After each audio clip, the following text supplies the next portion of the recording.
Bonsoir à tous, c'est un live nocturne fait depuis Londres.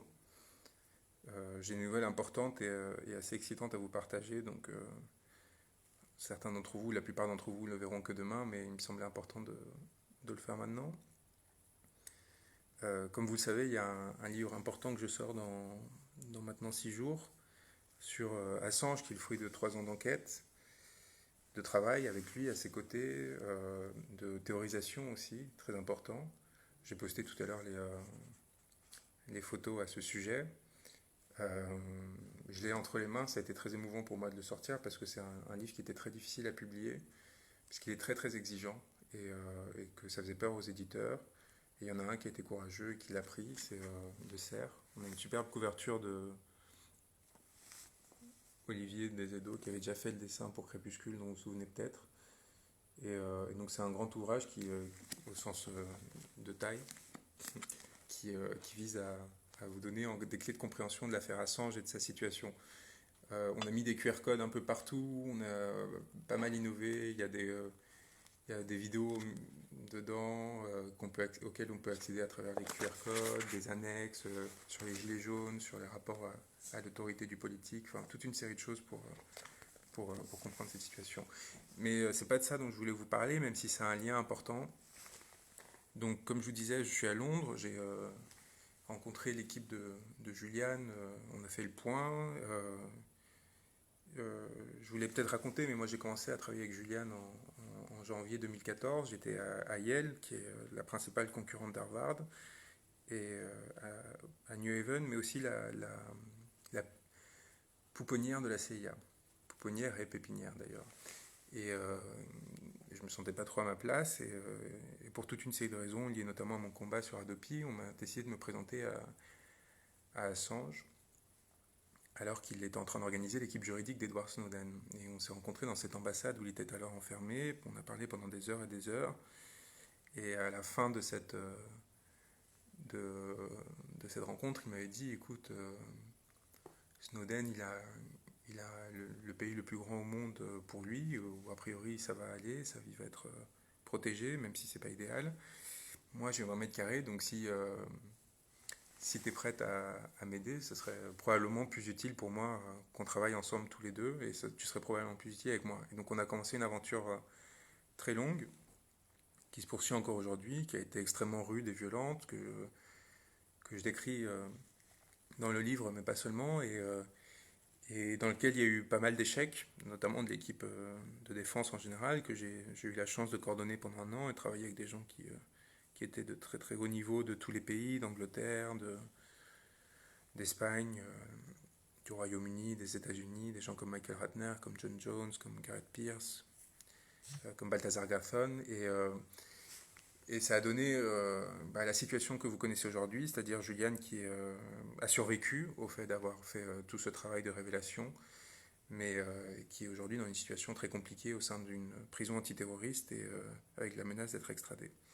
Et alors il y a une nouvelle quand même assez excitante, c'est qu'on a décidé de donner le dossier à la France, à un avocat et pas n'importe quel avocat. Donc là, c'est une vraie information que je vous donne qui n'est pas encore sortie, qui est super importante. Donc Dupond-Moretti va prendre le dossier sur la France. Et donc on a bon espoir que ça swing et j'espère vraiment qu'il va pouvoir bouger les lignes à ce niveau-là.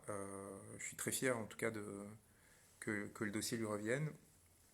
Et, euh, et voilà, et on est donc dans une phase où il y a beaucoup de choses à faire, où évidemment les rapports avec les autorités politiques sont extrêmement importants et où comme vous l'imaginez, l'Élysée ne me tient pas en grande estime ou en tout cas en grande chaleur et donc je me verrais mal y aller pour négocier quoi que ce soit. Donc quelques mots tout simplement pour vous dire ça, pour vous dire que Juliane est encore très déterminée, en lutte, capable de raisonner évidemment, de continuer à préparer sa défense malgré les grandes difficultés qui ont été mises sur son chemin et sur le chemin de l'équipe de défense que dirige Gareth Pierce aujourd'hui au Royaume-Uni. Il va avoir besoin de votre soutien le plus total. Et, et j'espère simplement que vous serez là pour l'accompagner et pour l'aider dans plusieurs événements qui vont être organisés dans les semaines qui viennent. Donc évidemment, moi je continuerai à parler de lui, à défendre sa cause de diverses façons et à aider dès que ce sera nécessaire. Mais il était important qu'on fasse cette transition et qu'on continue avec ce nouvel axe de défense qui me semble extrêmement précieux. Donc voilà, je ne sais pas si vous avez quelques questions rapidement ou pas. Il est très tard, je suis désolé encore une fois de vous prévenir, mais la journée a été très longue. On a travaillé sur beaucoup de sujets pendant toute la journée et les nouvelles sont rassurantes, engageantes. Il y a quelque chose d'important à mettre en œuvre dans les mois qui viennent et tout simplement une âme à sauver. Et pas n'importe quelle âme, celle de quelqu'un qui a montré un courage, à mon avis, inestimable et qu'il faut absolument protéger. Donc voilà, je vous embrasse très fort.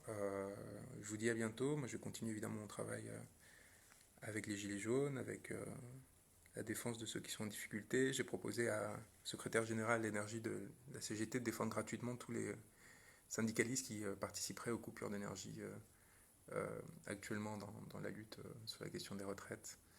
Et, euh, et voilà, on va continuer sur cette lancée. Il y a évidemment le projet d'école et d'Aurore qui est encore en train d'avancer et de belles choses qui sont en train de naître. Je pense très fort à vous. J'espère que les réactions seront positives et qu'on pourra continuer à avancer. Encore une fois, je vous tiendrai au courant très rapidement des prochaines annonces qui vont être faites. Et voilà, aussi simple que ça.